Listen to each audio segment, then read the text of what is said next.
불과 몇십 년 전에는 걸어서 이동하고, 걸어서 볼일 보러 다니고, 걸어서 목적지를 가던 일들이 훨씬 더 많은 그런 시절이 있었습니다. 그러나 또 시대가 이렇게 변하면서 걷기보다는 자동차로 이동하고, 자동차로 볼일 보러 다니고, 자동차로 사람을 만나고, 자동차로 목적지를 찾아가는 이런 일상의 변화들은 우리 삶에 굉장히 다양한 변화를 가져왔습니다. 그래서 느림과 빠름의 이런 차이는 우리로 하여금 많은 것들을 잃어버리게 했고, 또 이 빠르게 살아가는 이 문화가 우리에게 주는 그런 문화적인, 그런 문명적인 어떤 발전도 분명히 있습니다만은 정서적이고, 그리고 또 우리 내면의 소중한 것들을 잃어버린 측면도 분명히 있습니다. 저도 어린 시절을 이렇게 생각하면 걷다가 쉬면서, 혹은 일하다가 쉬면서, 어느 목적지를 가고 친구들을 만나는 길에 어느 바위에 앉아서 밤하늘을 바라보고, 또 먼 산을 바라보면서 우리가 무언가를 골똘히 생각하고 고민하던 그런 일들이 참 많았습니다. 예를 들어서 우리가 행복을 우리가 말한다면, 참 옛날에는 그 잠시 멈추어진 어떤 시간 속에서 행복이 뭘까? 어떻게 행복할 수 있을까? 행복에 대한 깊은 고민과 생각들을 할 수 있는 그런 사색의 시간들이 옛날에는 많이 주어졌습니다. 그러나 오늘날은 행복이라고 하는 단어를 우리가 듣긴 해도 너무나 빨리 지나가 버리고, 행복에 대한 깊은 의미를 나 스스로가 생각할 수 있는 그런 기회들이 주어지지 않습니다. 우리가 사랑을 우리가 말할 때 사랑이 무엇일까? 진정한 사랑은 무엇인가? 나는 누구를 사랑할 수 있을까? 우리는 그 사랑이라고 하는 한 단어를 우리가 생각해도, 과거에는 사랑이라고 하는 이 한 단어를 밤하늘을 바라보면서, 먼 산을 바라보면서, 혼자만의 어떤 시간 속에서 그 하나하나의 단어가 가지고 있는 그 의미들을 깊이 우리가 생각해보는 그런 시간들이 있었습니다. 그러나 오늘날은 그런 단어들을 깊이 생각할 수 있는 시간적인 여유가 주어지지 않고, 그 의미를 우리가 제대로 알지 못하고 그냥 지식적인 이해에 머물거나, 그리고 또 이런 상투적인 의미에 머무는 그런 경우들이 굉장히 많죠. 그러다 보니까 오늘날 우리가 이 빠른 현대 문명 속에 살아가면서 빨리 누군가를 만나고 오고, 어느 목적지를 빨리 가고 하는, 또 자기가 어떤 원하는 바를 빨리 이룰 수 있는 이런 어떤 기회들은 우리에게 주어졌지만, 무언가를 깊이 생각하면서 그 하나하나의 의미를 되새김질할 수 있는 그런 시간적인 여유들은 사라진, 그래서 너무나 안타깝고, 또 그와 같은 시간을 언제 어떻게 가질 수 있을까 하는 그런 생각들을 해보게 됩니다. 저는 오늘 매주 감사주일로 하나님을 예배하면서 이 감사에 대한 단어도 그런 측면에서 과연 우리가 평범한 일상 속에서 감사라고 하는 단어를 얼마나 우리가 묵상하고 생각하고, 내가 무엇을 감사하고 있는지, 무엇을 또 감사해야 되는지, 왜 우리는 감사하며 살아야 되는지, 이런 질문들을 우리가 해볼 수 있는 여유가 얼마나 있습니까? 이런 절기로, 혹은 또 감사해야 되는 어떤 특별한 이벤트성의 어떤 날에만 부모님께 감사하고 선생님께 감사하고 하는 어떤 그런 시간들을 우리가 갖긴 하지만, 이런 단어의 본질적인 의미를 우리가 생각하는 그런 시간들이 이렇게 많이 사라진 어떤 현실을 우리가 안타까운 마음으로 바라보게 되는 것입니다. 우리가 이 감사라고 하는 이 단어는 영어로 thanks가 되겠죠. 그런데 이 thanks라고 하는 이 단어는 think라고 하는 이 단어의 어원을 가지고 있습니다. 그러니까 감사라고 하는 이 단어는 생각하다, 생각이라고 하는 이 단어를 통해서 감사라고 하는 그 의미와 또 감사의 어떤 구체적인 것들이 나올 수 있다라고 하는 거예요. 그래서 우리가 무엇을 깊이 생각하느냐에 따라서, 내 삶을 어떻게 생각하느냐에 따라서 우리가 하나님 앞에 고백되어지는 구체적인 감사도 달라질 수밖에 없다는 것입니다. 그래서 우리가 이렇게 그 감사에 대한 깊은 생각을 우리가 할 수 있다는 것은 너무나 큰 축복인데, 오늘날 많은 현대인들이 이런 감사에 대한 생각을 하지 못하고 감사의 날들만을 우리가 맞이하고 이벤트성의 어떤 감사에 머물다 보니까 감사가 우리에게 주는 진정한 어떤 축복과 그런 삶을 우리가 이렇게 계속 이어가는 부분들이 이렇게 단절된 그런 문제가 있지 않는가 하는 생각을 해보게 되는 것입니다. 자, 오늘 우리가 맥주 감사주의를 맞이하면서 감사에 이유가 있는가라고 하는 제목을 여러분이 기억하면 좋겠습니다. 자, 우리가 아팠다가 우리가 건강해진다면 아팠다가 건강해진 것이 우리에게 감사일 수 있겠죠. 그죠? 병원에 갔더니 심각한 어떤 진단을 이렇게 받았는데 여차여차해서 우리가 약을 잘 먹고 또 각별히 또 건강에 신경을 써서 만약에 아플 수밖에 없는 어떤 문제들이 건강해진 상태가 되었다고 한다면 너무나 감사할 일일 것입니다. 그런데 여러분, 더 큰 감사는 뭘까요? 아팠다가 건강해진 것이 감사일 수 있지만 어찌 보면 아프지 않고 매일매일 살아가는 것이 더 큰 감사이지 않겠는가? 할렐루야. 예. 자, 사업에 실패했다가 성공한 거 분명히 감사일 수 있죠. 그죠? 우리가 사업에 성공을 다 원하지 않습니까? 여러분들도 다양한 사업을 하는 분들이 있는데, 자, 사업의 실패를 이렇게 경험하다가 사업에 성공을 하게 되면 너무너무 감사한 일임에 틀림이 없습니다. 그런데 이보다 더 큰 감사는 실패 없이 매일 잘 되는 사업이 있다면 이 또한 너무나 놀라운 감사일 것입니다. 불합격했다가 합격한 일 분명히 감사한 일입니다.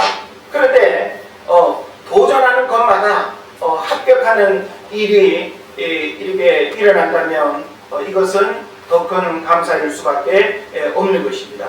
자, 그런 면에서 우리는 특별한 일에 대한 결과적인 어떤 문제로만 우리가 감사하는 것이 아니라 내가 어떤 상황에서도 감사할 수 있다라고 하는 것, 이것은 바로 하나님이 우리에게 주시는 특별한 은혜라고 생각을 하는 것입니다.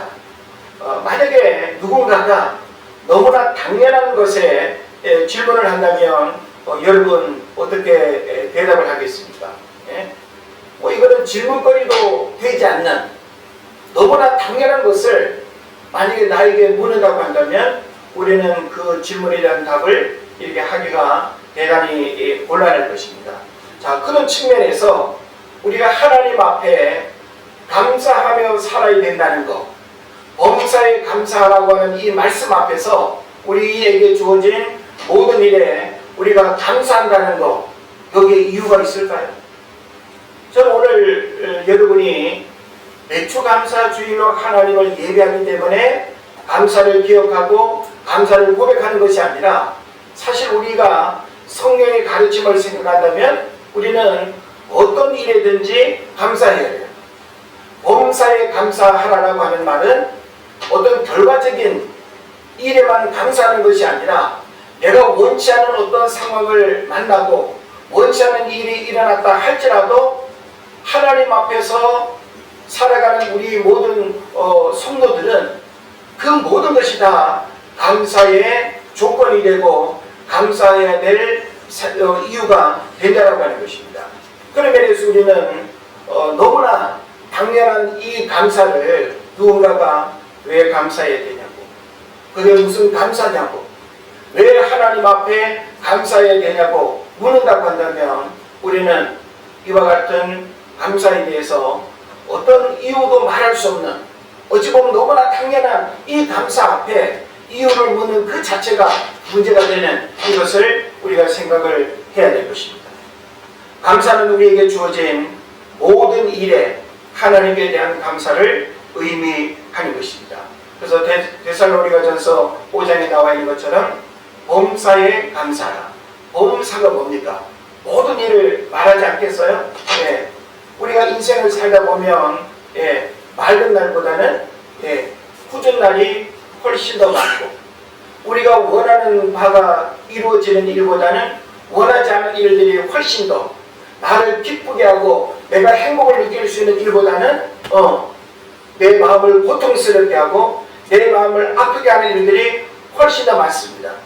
그러면 범사에 감사하라고 하는 이 말씀은 안 맞는 거 아니겠어요?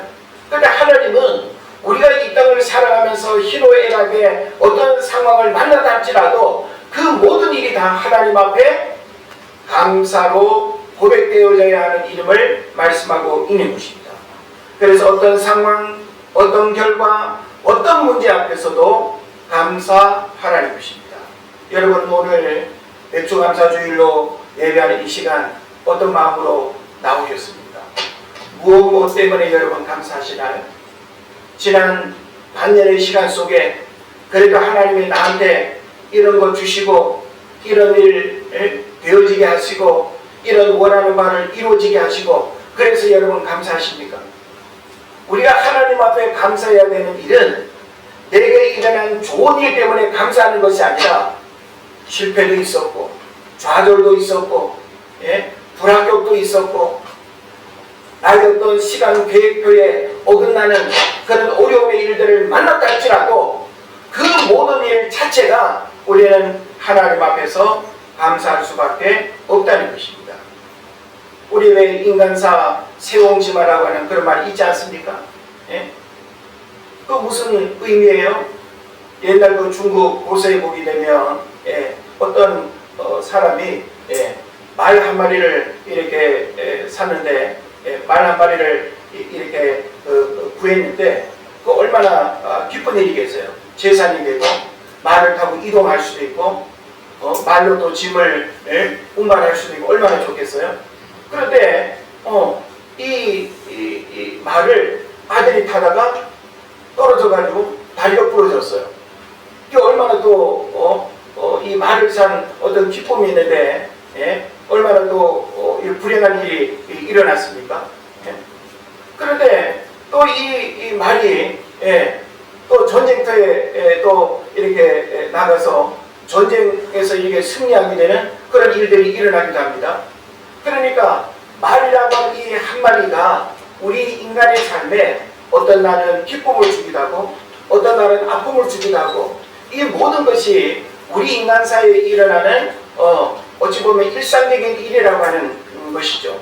그러면서 우리는 어떤 것 때문에 웃고 어떤 것 때문에 인상 쓰고 슬퍼하는 것이 아니라 우리 삶에 일어나는 모든 일들은 하나님 앞에서 하나님의 그 놀라운 섭리와 경륜 속에서 우리에게 허락된 일이고 경험되어질 일이고, 그 모든 일들은 하나하나의 과정으로서 우리가 이 땅을 살아가는 데 필요한 그런 성수 혹은 기회, 그리고 더 좋은 것을 위한 하나의 과정임을 알고 우리가 불평하거나 원망하는 것이 아니라 하나님 앞에 감사하는 것이 진정한 성도의 모습이다 라고 하는 사실을 깨달으시기를 바랍니다. 그러나 일반적인 감사는 자신이 원하는 바가 이루어지고 좋은 결과를 경험하고 자신에게 유익하고 손해가 없는 긍정적인 일들에만 감사를 생각하죠. 하나님을 믿지 않은 세상 사람들에게 있어서 감사는 뭐예요? 생각지 않은 뜻밖의 좋은 일들이 내게 일어나거나 내가 원하는 바가 원하는 대로 이루어지거나 그래야만 그 사람에게는 감사하는 거예요. 그죠? 그래서 어떤 일들이 어그러지고 내 뜻대로 되지 않고 실패와 좌절의 아픔을 겪는다라고 할 때 당신 그것도 감사하시오 라고 하면 그 감사를 받아들일 사람이 어디 있겠습니까?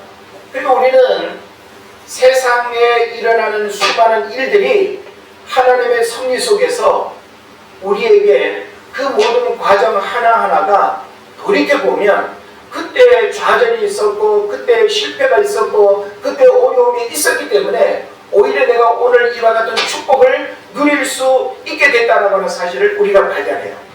그래서 우리는 당장 지금 내가 겪는 이 감정과 어려움의 일들 때문에 불평하고 하나님을 원망하는 것이 아니라 여러분이 어떤 일이든지 하나님의 뜻이 있음을 알고 실패도 감사하고 좌절도 감사하고 불합격도 감사하고 사업의 실패도 감사하고 하나님은 우리가 경험하는 그 모든 일들을 통해서 더 성숙해지고 더 하나님의 백성으로 살아가고 더 큰 믿음의 사람으로 우리가 세워지기를 하나님이 원하는 거예요.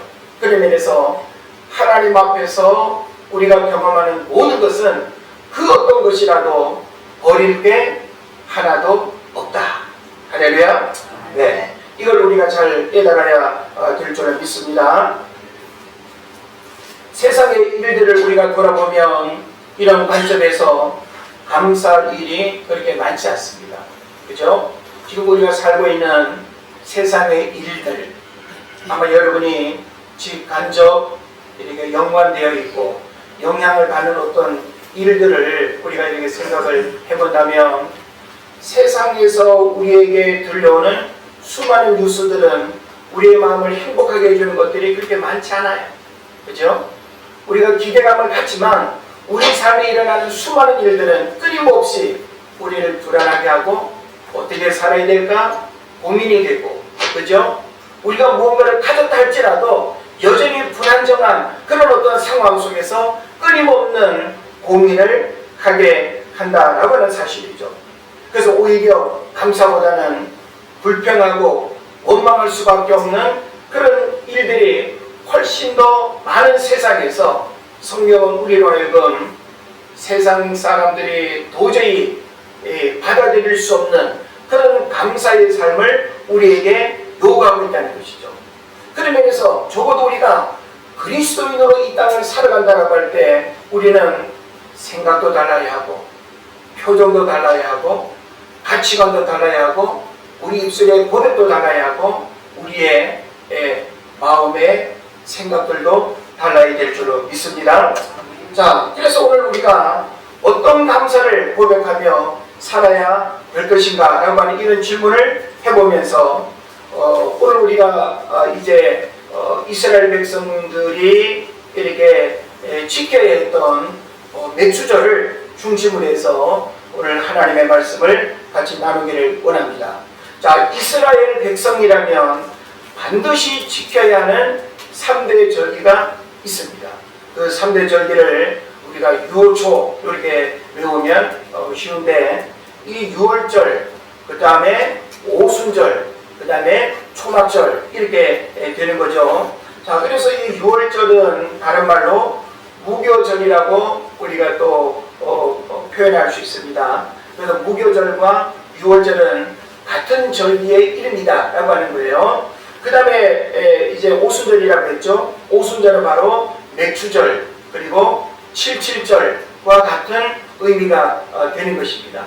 그래서 성경에서 여러 이름이 이렇게 불려지더라도 이 맥주절은 다른 말로 칠칠절 혹은 오순절이라고 우리가 이제 이해할 수 있다라고 하는 사실을 알아야 되는 것입니다. 그 다음에 초막절은 수장절 혹은 나팔절로 우리가 또 설명할 수 있는 것입니다. 그래서 이스라엘 백성들은 이 세 가지 절기를 아주 중요한 절기로 지켜야 했고, 절기를 지킨다라고 하는 것은 선택의 문제가 아니라 하나님의 명령입니다.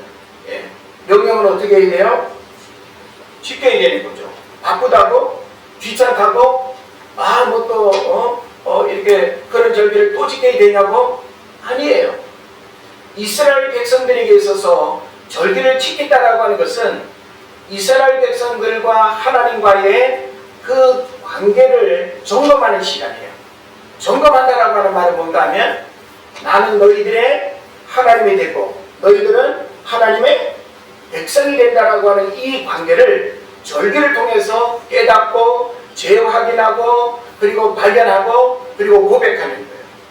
그리고 이 절기를 지킨다라고 하는 것은 바로 선민, 하나님의 백성으로 살아간다라고 하는 사실을 자각하는 것이고 그리고 이스라엘이라고 하는 그 공동체성을 이 절기를 통해서 서로 연합하고 하나 되는 거예요. 자, 우리나라도 여러 어떤 절기들이 있죠. 그런 절기들을 우리는 지킴으로 인해서 한민족이라고 하는 우리나라에 와 있는 외국인들이 우리가 지키는 뭐 단오며 추석이며 그런 절기를 같은 마음으로 그렇게 즐기고 하겠습니까? 안 하잖아요. 네? 왜 그럴까요? 그들은 우리와 다른 문화와 풍습을 가지고 있기 때문에 우리나라에 와서 산다 할지라도 이해는 하고 이 사람들이 지키는 뭐 이런 절기가 있구나 라고 하는 것을 알긴 하지만 함께 즐거워하고 그런 절기의 의미를 함께 공감하지 못하는 거예요. 또 외국인들 우리가 보게 되면 자기 나라의 풍습을 지키는 그런 절기들이 또 있겠죠. 그래서 뭐 그들끼리 모여서 막 먹고 즐거워하고 춤을 추고 막 그냥 시끄럽게 만약에 어울린다라고 할 때 우리 입장에서는 쟤들 뭐야 라고 이렇게 할 수 있지만 그들은 그들의 어떤 절기와 풍습을 지키는 거예요. 그 절기들을 통해서 자기들만의 공동체성을 회복하는 거죠. 예?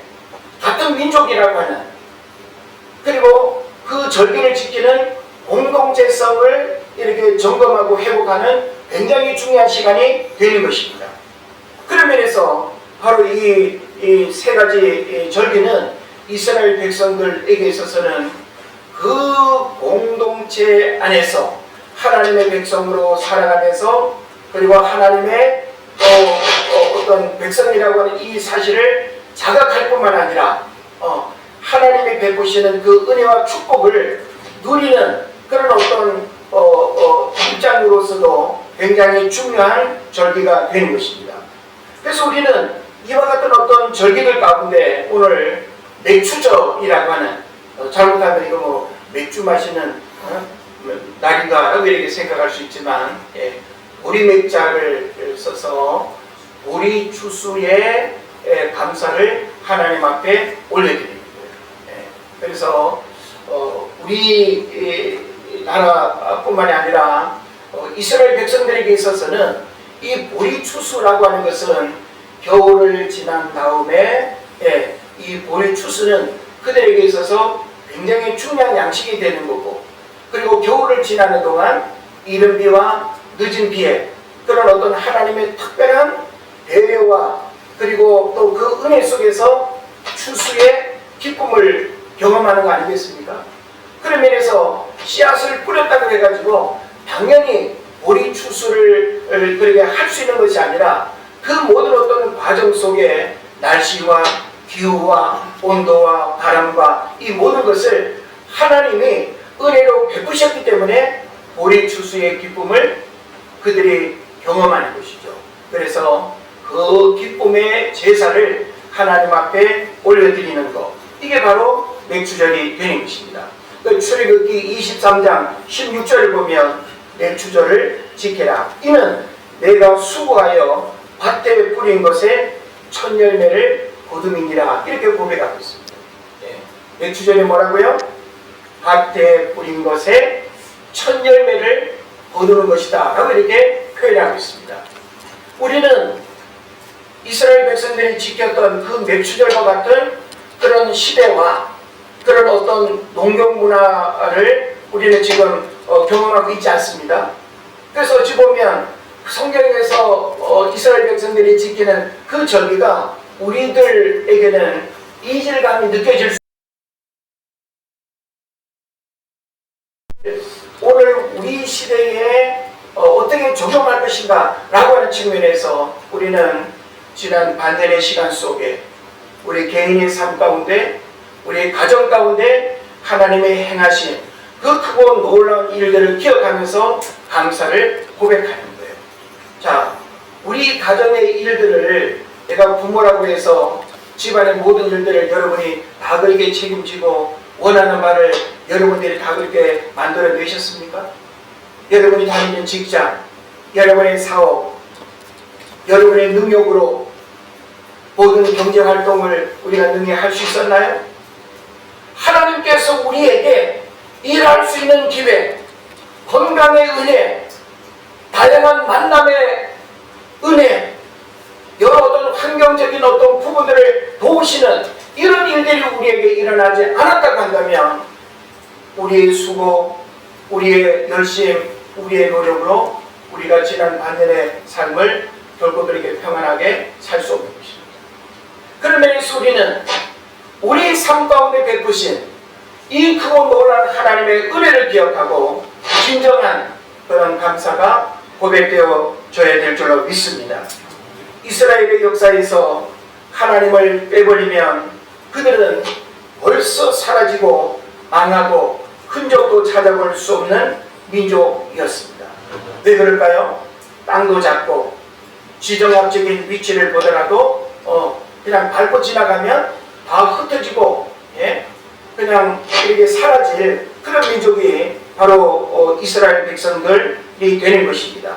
그래서 늘 전쟁이 끊이지 않았고 군사력도 약하고 경제력도 약해서 이웃 나라와 견주어 우리가 이렇게 잘되고 이길 만한 어떤 조건도 갖추지 못한 민족이 바로 히브리 민족이 되는 것입니다. 그러나 하나님이 그 민족을 택하시고 붙드시고 인도해서 세계의 모든 민족 위에 뛰어나게 하시고 지금도 여전히 그 민족을 통해서 일하시는 줄 우리가 분명히 믿는 것입니다. 그러면서 우리는 특별히 성경에서 하나님이 이스라엘 백성들을 선민, 선택받은 민족으로 택하셔서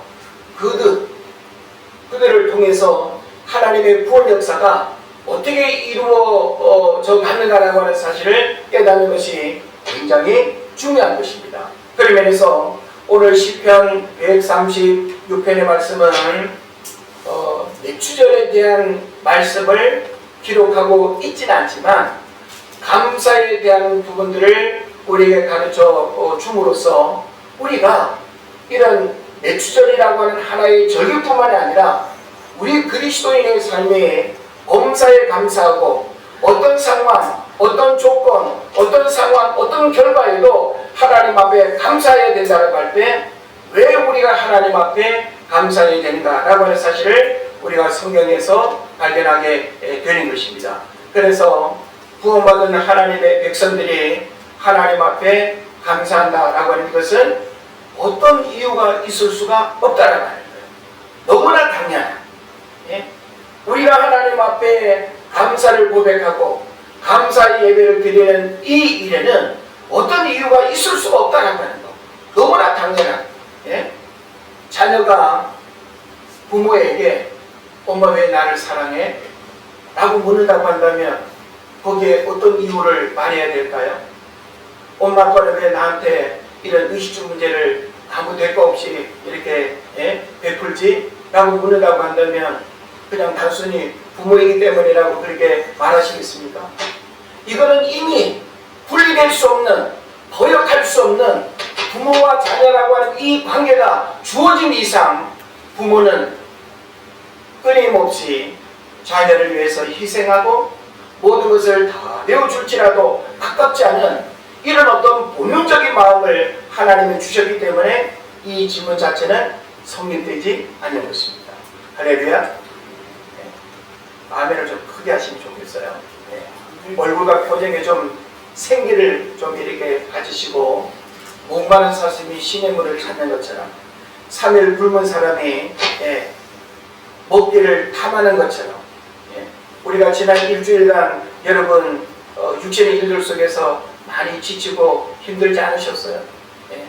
주일날 목회자가 설교를 이렇게 하게 되면 여러분의 표정과 여러분의 눈빛을 바라볼 수밖에 없는데 갈급함이 있었으면 좋겠어.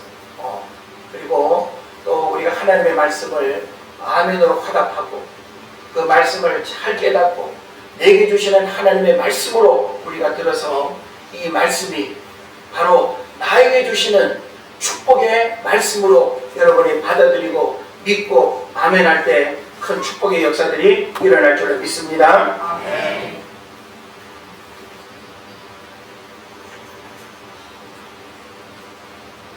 자, 오늘 26장까지 읽은 본문의 내용을 보면요, 성경 기자가 아주 구체적인 감사의 내용들을 언급하고 있습니다. 먼저 1절을 보면 여호와께 감사하라. 이건 그냥 선언이에요. 그죠? 여호와께 왜 감사해야 되는지 부연 설명을 한 다음에 그러니까 여호와께 감사하라 라고가 아니라 그냥 여호와께 감사하라고 그냥 명령으로 말하고 있습니다. 예. 부모에게 효도하라. 여기 부연 설명이 필요해요? 안 필요해요? 안 필요해. 예. 그냥 부연 설명을 한 다음에 그러니까 그러므로 부모에게 효도해라. 그러면 이거는 너무나 어떤 원인 결과적인 그런 이제 공식이기 때문에 이건 있을 수가 없습니다. 이거는 그냥 단문의 명령이에요. 더 이상 토를 할 이유가 없는, 변명의 여지가 없는. 그래서 시편 기자도 지금 여기 1절에서 여호와께 감사하라. 단도직입적으로 이 감사를 선언하고 있습니다.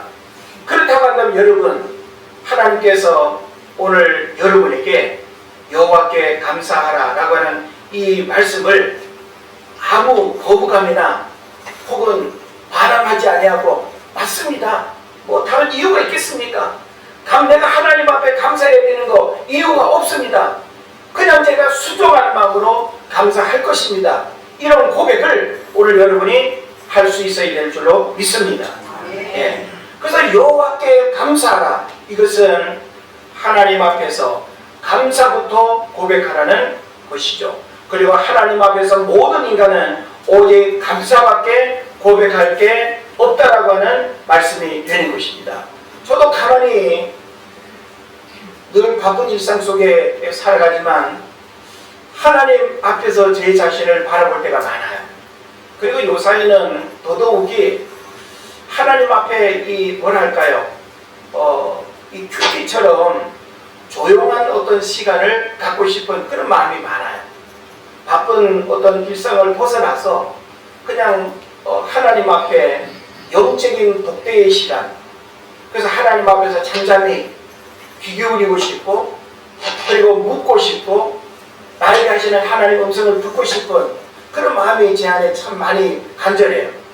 너무 우리는 소음처럼 여겨지는 수많은 소리를 우리가 들으며 살아가고 있습니다. 아침부터 밤 늦게까지 여러분이 손에 들고 있는 그 핸드폰이라고 하는 그 기계 문명이 끊임없이 우리로 하여금 세상의 소리를 듣게 하지만 하나님의 소리를 듣게 하는 일에는 다 장애물이 되고 있습니다. 그런 면에서 우리는 하나님 앞에서 조용히 내가 과연 무엇을 감사해야 되는지, 왜 감사해야 되는지 상투적인 의미의 감사가 아니라 우리는 하나님 앞에 감사해야 된다라고 하는 이 의미를 그 조용한 어떤 시간 앞에서 우리 자신의 삶을 돌아볼 필요가 있는 것입니다. 그래서 하나님께서 우리에게 뭘 말씀합니까? 2절에 보면 신들 중에 뛰어나신 하나님께 감사하라. 여러분, 신이라고 일컫는 이름들이 많잖아요. 여러분, 여차하면 하나님 안 믿고 다른 신을 여러분 믿어도 되겠다고 생각하는 괜찮은 신 있습니까? 하나님보다 고무신이 더 낫는가요? 우리는 신이라 이름하는 수많은 신들이 있을지라도 그 어떤 신들이 하나님과 같은 위치에서 있을 수 없다라고 하는 사실을 우리는 분명히 고백할 수 있어요. 모든 신들의 뛰어나신 신, 그 어떤 신들과 감히 비교할 수 없는 가장 위대한 온 우주 만물을 창조하시고 섭리하시고 우리 인간의 생사학업과 인간의 역사를 주장하시는 그 하나님을 여러분이 바라볼 수 있어야 된다는 것입니다. 신들 중에 뛰어나신 하나님께 감사하라. 이 말은 전지전능하심을 우리가 알고 감사하라는 거예요. 그래서 우리가 믿는 하나님을 통해서 우리 인생에 사람으로 할 수 없는 수많은 불가능의 문제들을 우리는 하나님을 통해서 해결받고 그 하나님을 통해서 우리에게 풍성한 감사가 고백되어지는 그런 은혜를 하나님이 부어주신다라고 하는 사실을 깨달으시기를 바랍니다. 또 3절에서는 주들 중에 뛰어난 주께 감사하라 그랬습니다. 여기서 주라고 하는 말은 주인을 의미하죠. 내 삶의 주인. 예? 내 삶의 크고 작은 모든 일들에 내가 주인이 되는 것이 아니라 하나님이 주인이 된다라고 하는 사실이죠. 예? 근데 고대 세계에서 이 신들은 다 다양한 그 주인 역할을 하는 신들이 있었어요.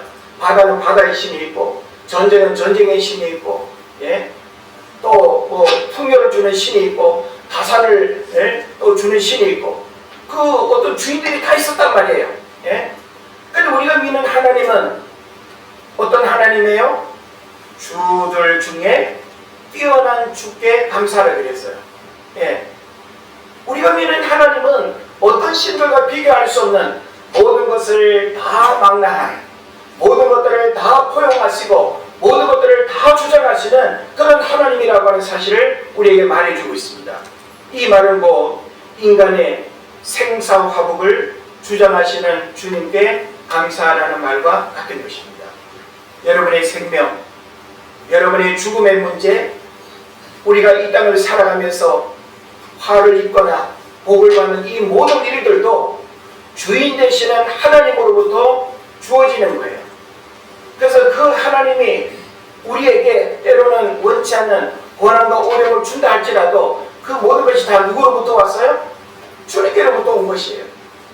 그리고 내가 지금은 당장 고난과 어려움을 겪는다 할지라도 그 일이 전화위복의 기회가 되어서 더 큰 은혜와 축복을 경험케 하는 통로가 된다고 한다면 우리가 지금 겪는 어떤 고난과 어려움이 절대 하나님 앞에서는 불행이 아니라는 것이죠. 할렐루야. 그래서 로마서 8장 18절에서 뭘 말씀하는가 하면 현재의 고난은 장차 나타날 하나님의 영광과 좋게 비교할 수 없다라고 했습니다. 그래서 고난과 영광은 쌍둥이라는 거예요. 여러분 쌍둥이 알죠? 그래서 이 고난과 영광은 서로 얼굴이 달라 보이는데 같이 온다는 거예요. 쌍둥이라고 이야기하고 있습니다. 여러분이 고난을 잘 이겨내고 고난을 믿음 안에서 잘 승화시키면 이 고난이 영광이 되고 축복이 된다라고 하는 사실을 믿으시기를 바랍니다. 그 다음에 또 4절을 보면 홀로 큰 기이한 일들을 행하시는 이에게 감사하라 그랬습니다. 자, 기이한 일들은 우리 평범한 일상 속에서 사람의 힘이나 노력으로 경험할 수 없는 일이 기이한 일이죠. 그죠?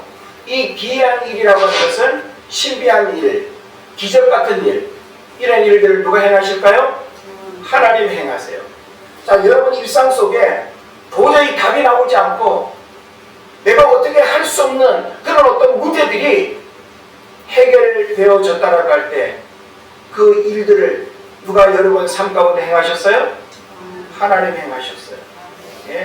가족들의 질병, 건강의 어려움, 사업의 실패, 인생의 좌절, 죽을 것 같은 그 어떤 일들을 하나님이 바꿔주시고 내 인생을 역전시켜 주시고 내 힘으로 그 힘들고 고통스러운 상황을 어찌할 수 없었는데 하나님이 개입하셔서 기이한 일들을 우리 삶 가운데 행하셨다면 이 모든 일 또한 우리가 하나님 앞에 감사해야 될 줄로 믿습니다.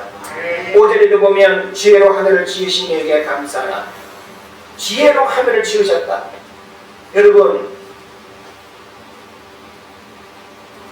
우리가 살고 있는 이 지구에서 벌어지는 일뿐만 아니라 이 행성계에서 일어나는 일들, 한치의 오차도 없이 자전과 공전이 일어나면서 우리가 햇볕을 쬐고 생명이 있는 이 지구라고 하는 별에서 살아갈 수 있는 거, 이게 그냥 여러분 우연히 일어날 수 있는 일일까요?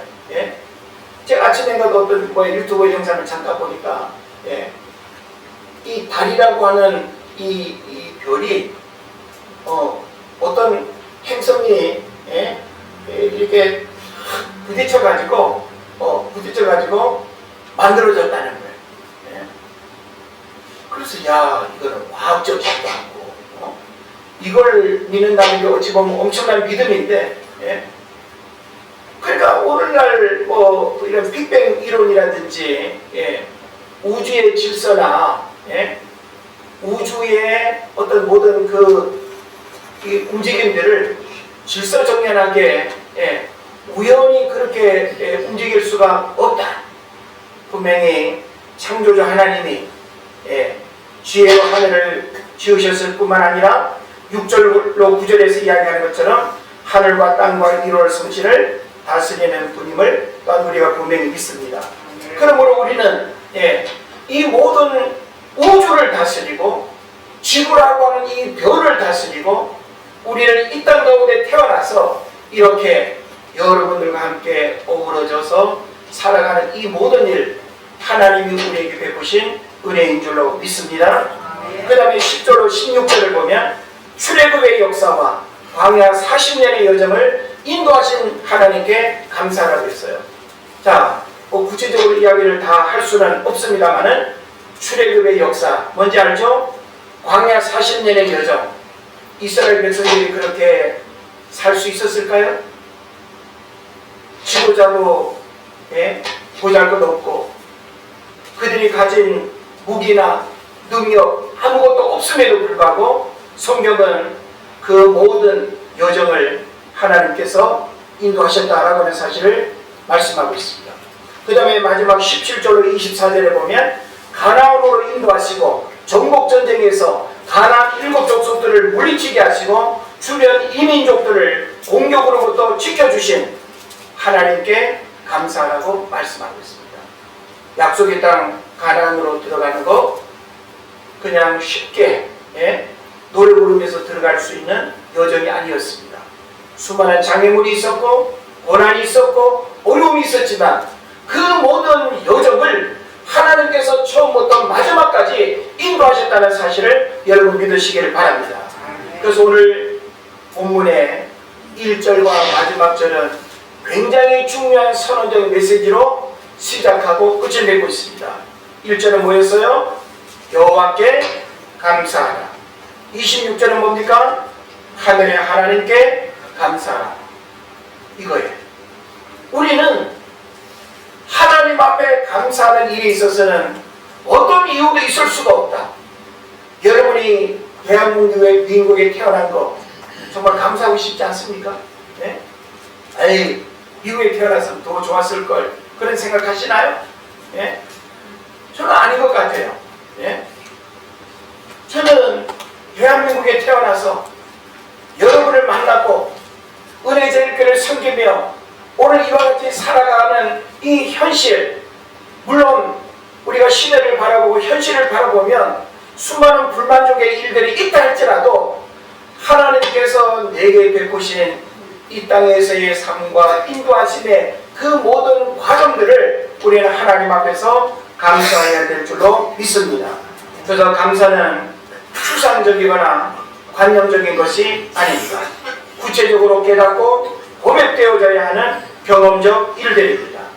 조건적인 감사에 머물지 말고 이기적인 감사를 요구하지 말고 형식적인 감사에 빠지면 안 되는 것입니다.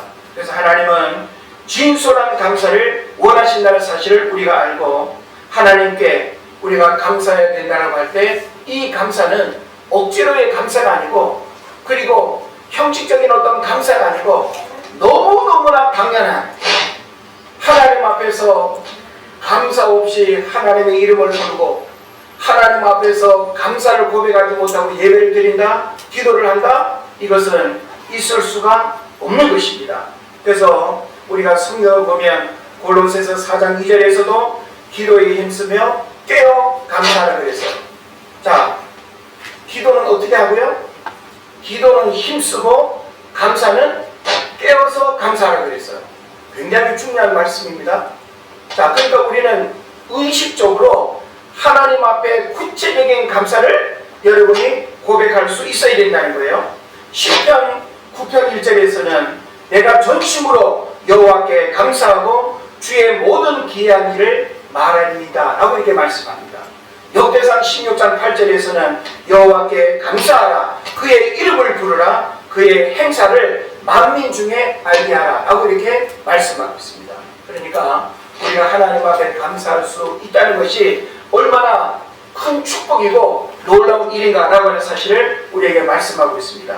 저는 우리가 하나님 앞에 너무나 당연히 감사하고 이 감사에 어떤 이유가 있을 수 없다라고 하는 부분을 결론적으로 이렇게 이야기하고 마치고 싶습니다. 우리가 이렇게 하나님 앞에 감사하고 그 어떤 이유도 있을 수 없는 그 이유가 뭔가 하면 우리 삶에 주어진 모든 것이 하나님으로부터 주어졌기 때문에 우리는 감사할 수밖에 없고 감사하는 것은 너무나 당연하다라고 하는 것입니다. 자, 여러분 삶에 주어진 모든 일은 부모님을 통해서 주어진 게 아니에요. 여러분의 남편, 여러분의 자녀를 통해서 주어진 게 아니라 하나님께서 그와 같은 통로들을 통해서 내게 주어진 은혜임을 여러분 깨달으시기를 바랍니다. 그 다음에 또 우리가 하나님 앞에 감사할 수밖에 없는 또 한 가지 너무나 당연한 이유는 뭔가 하면 갚을 수 없는 은혜로 받았기 때문에 감사의 이유가 없는 거예요. 예? 우리가 주님으로부터 받은 그 수많은 감사의 은혜들을 우리가 갚을 수 있어요? 없어요? 없어요. 예. 어떤 노력, 어떤 대가를 우리가 지불하면서 갚을 수 없다. 갚을 수 없는 하나님의 은혜를 우리는 받았기 때문에 감사하는 것은 너무나 당연하고 그 감사에는 어떤 이유가 있을 수 없다는 것입니다. 그리고 마지막으로는 하나님의 자녀요 백성이기 때문에 가장 좋은 것으로 주시기 때문에 우리는 감사해야 되고 그 감사에 어떤 이유가 있을 수 없다는 거예요. 자, 우리는 우리의 자녀들에 대한 특별한 관심이 있어요. 내가 옆집 아줌마한테 관심을 받고 싶어도 그 아줌마 자녀가 아니기 때문에 늘 비교가 되고 차이가 날 수밖에 없어요. 그렇지 않겠습니까? 하나님은 우리의 아버지가 되시고 우리는 하나님의 자녀가 되고 하나님의 백성입니다. 그러므로 하나님은 우리 삶에 가장 좋은 곳으로 주의 백성들을 먹이시고 입히시고 채우시고 인도하십니다. 여러분이 지금 어떤 불만과 어려운 가운데 있을지라도 하나님은 최고의 것을 주셨어요. 비교하지 마십시오. 열등감 갖지 마십시오. 하나님을 원망하지도 마십시오. 지금 내게 주어진 이 모든 일은 하나님이 나에게 최고의 것을 주신 것이다 라고 하는 사실을 여러분 깨달으시고 우리가 이제 하반기의 삶을 살아가게 되는데 하반기에도 더 크고 놀라운 하나님의 은혜가 우리에게 경험되기를 우리가 기도하고 더 풍성한 감사가 고백되어지는 그런 삶을 살아가시기를 주의 이름으로 축원을 드립니다. 우리 시간 조용히 한번 기도합시다. 하나님께서 우리 삶 가운데 베푸신 크고 놀라운 감사의 일들을 우리가 기억하면서 내가 왜 하나님 앞에 감사해야 되는지를 다시 한번 생각하고 그리고 또 내가 하나님 앞에 감사한다고 할 때 그 감사에 어떤 이유가 있을 수 있는가 이것을 우리가 조용히 기도하기를 원합니다. 우리 함께 조용히 기도하겠습니다.